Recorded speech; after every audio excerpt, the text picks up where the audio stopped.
Mga kapuso, nalusaw na ang low pressure area sa labas ng bansa. Samantala, nakaapekto ang easterlies at hanging amihan sa ilang bahagi ng bansa. Narito ang report.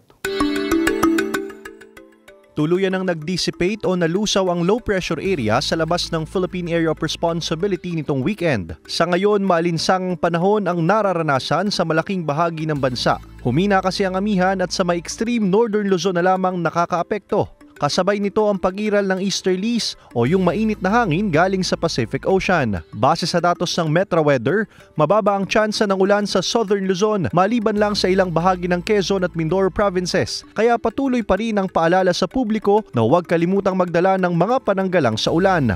Samantala, posible naman ang kalat-kalat na ulan sa ilang bahagi pa ng bansa gaya ng Visayas at Mindanao. Ace Medrano, Balitang Southern Tagalog.